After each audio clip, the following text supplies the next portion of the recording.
In today's note, we are going to take a look at misleading graphs. So we've talked about how to analyze data, we've talked about how to display data, we've talked about how to collect data. This last note that we're going to look at is going to look at how data can be misleading, whether it's purposeful or unintentional. The data that we collect and that we present, we can present it in a certain way, or it can be presented in a certain way where the numbers are still true. However, what or how we represent them show a different story, right? So we tend to, or people tend to use statistics to benefit themselves.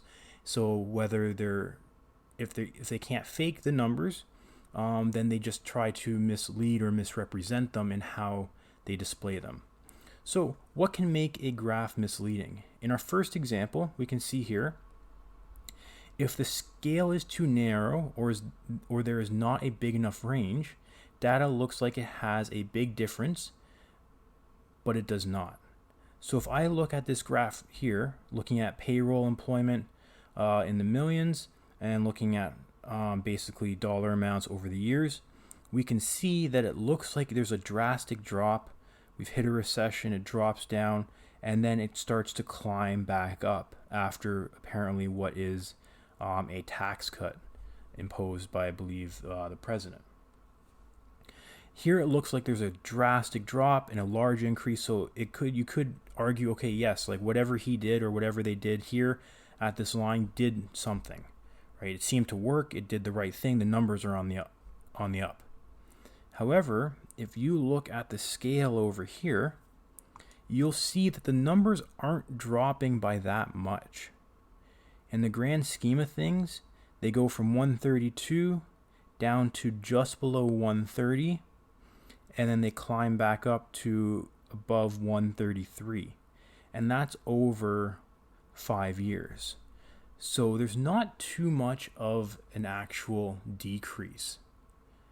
Right? So the scale here is too narrow because it makes the data look like there's a larger difference than there is. And a key thing is the scales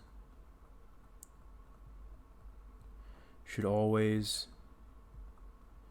start at 0. You should always start your scales at 0. That way you have a better representation of what the actual numbers are and how big of a change there actually is. So these numbers may not be wrong, but it's shown in a way where it makes it look like there's a larger decrease than normal. The next thing, if there's no scale at all. So here we're looking at how the partnership is estimated to grow national income. But if we look at the scale on the left, or the vertical scale, we only see one value. Then it's showing one that it's increasing with this partnership, and without it that it's decreasing. But we don't see any scales. We don't see actually what it's going to be doing. And actually, if you look at the difference at the bottom, it doesn't show like there's that much difference between the two. Right? So, but again, we don't really know what things are increasing by, so we don't know how much of a change it's actually going to be. So we're just seeing lines increasing. We can tell that one's higher than the other, but what are the actual numbers? If the scale is truncated or basically cut off at the bottom, so if we're looking at the first example, we see the same values. However, we have a different y-axis. So the left one starts at 3.14% and goes up to 3.152%. It looks like there's a large increase from 2008 to 2012, which based on the numbers that we see, the numbers are fine, the numbers are right, and it looks like there's a large increase. However, when we see everything overall, we can see that the numbers aren't actually changing that much. And this would tie into as well the first example where the scale is too narrow, right? So this is kind of a bit of both. And we can see here again, the two differences aren't the same. And over here to the right, again, we can see the same thing.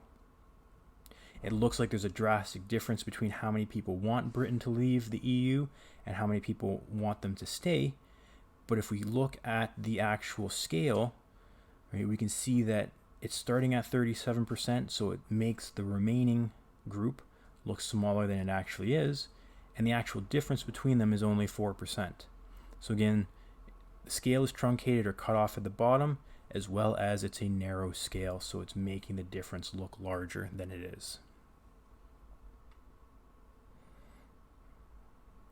Number 4, if the bars are not equal width. So looking at these two examples, just by looking at it, if you don't look at the numbers, you may think that the one that is wider has a higher one. Now obviously when you look closely at it, you would see that it's not the case, but if you're looking quickly at this, or you see it pop up on TV and then it disappears, you may not remember or have the chance to actually look specifically at it. Especially if there's one where they're very close, you might think that the larger one is actually bigger, or it makes it, or you might think that it's bigger than it actually is. The fifth one, if the intervals on the graph are not equal, but are depicted as equal. So here we can see that we see the risk of dying each year by age from the coronavirus versus the normal rate.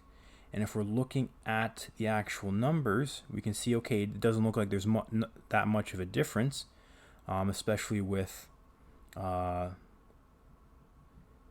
the coronavirus and everything with the dots. However, if we look at the scale to the side, it's going up by multiples of 10. So it doesn't accurately represent what we're trying to see, right? Because it's showing that this first gap here, from here to here, so an increase of 0.09% is the same as a 0.9% or a 9% increase, which it's not, right? It's not the same scale. The sixth one, some graphs or displays may choose to use pictures or a pictogram, and that can be misleading if all of the pictures are not the same size. I get the idea that they're trying to represent that one is bigger than the other. However, it's exaggerating the difference, right? By making it larger images, you think that the difference is actually much larger. So if you're using a pictogram, you want to make sure that all the pictures are the same size, and then you use multiple images of them to represent the increase. What we're going to do next is just look through some examples and think about what is misleading about it and what could be done to fix them. So if we look at the first one, we're looking at knuckleball velocity for a pitcher. We can see that one in 2012, 77.3, 2013 is 75.3. What is misleading about the graph, and what could we do to fix it? Well, the first thing that is misleading is that there is no scale. So there's no scale. You're basing it off of just the size of the graph. You can read the numbers at top, but if you're looking at it right away, you just see the size difference. And the size difference may not be accurate enough. You could also argue that maybe it's truncated. Right? It seems pretty improbable that 75% is that low and then 77.3% is that high. And to fix that, what you could do is put a scale on the y-axis that starts at 0.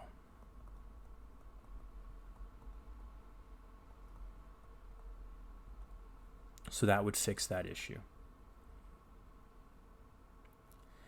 The next one, so again, we're still picking on that same pitcher, and looking at the scouting report, we can see that we have a percentage of use of knuckleball versus fastball. So again, we can see some couple issues. Again, there's no scale, which makes it difficult to actually represent it. As well, looking at it, you might say, oh, okay, well, he uses both fairly frequently. But if you look at the actual numbers, that's not true. So in this case, this would be something where the intervals are not equal, because clearly 10% on the right is not the same as almost 90% on the left. Those intervals are drastically different, or that increase is drastically different from then going from 0 to the top. So again, how can you fix that? Put in a scale, first of all, put in a scale with equal intervals.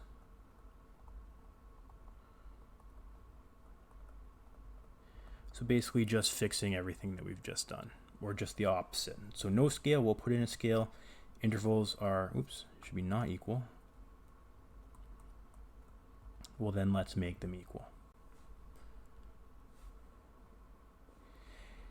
Next, we have gun deaths in Florida, the number of murders committed using firearms, and then comparing it. The key things that they have in here are what happens after the Stand Your Ground law was enacted in Florida.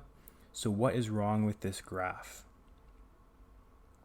And looking at it, this one is something that we haven't really touched on, but hopefully it's a clear thing. This graph is actually upside down. Right? The numbers you look at are actually flipped. The scale actually goes from 0 to 800. So 0 is at the top, 800 is at the bottom. So this is making it look like the number of deaths actually decreased after this law was introduced. However, in actuality, if you were to flip it, which is the actual way that it should be represented, they drastically increase.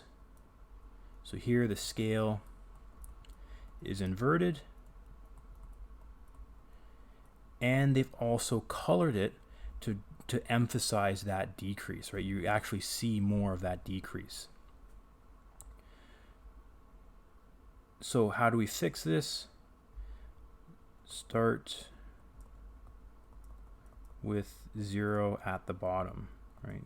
It's kind of a common sense thing, but when you're displaying the data, if you're presenting it for whatever you want, you can choose to display it however you wish, and people would have to read it and recognize that you've done something to it to make it misleading. Next one, or the final one, student drink preference. So we have number of students, we have water, milk, juice, soda, and tea, and we have our graphs, or our bars. So the key thing here, again, no scale. Right, so there is no scale here, and it doesn't really misrepresent it, because we can see that there's a drastic difference between some of them. However, if we're trying to compare between, say, juice and soda, milk and tea, we don't know what those actual differences are. Maybe it's a large difference, maybe it's not. Maybe it's just 0, 1, 2, and 3, in which case you could say there's not much of a difference, or so on. All right, so we need to put a scale on the axis, or on the y-axis, that starts at 0, so we don't get into that issue of it being truncated. That starts at 0. So outside of there being actually false information or false numbers, and I'm sure if you Google it or look it up, you will find graphs where the numbers just don't add up. Aside from errors like that, some errors that there are errors in how the data can be represented so that it makes it misleading. So in all the graphs we looked at, the numbers aren't wrong, the data is not wrong, just the way it's been presented is wrong, because it makes the difference or seem greater than it is or seem less than it is.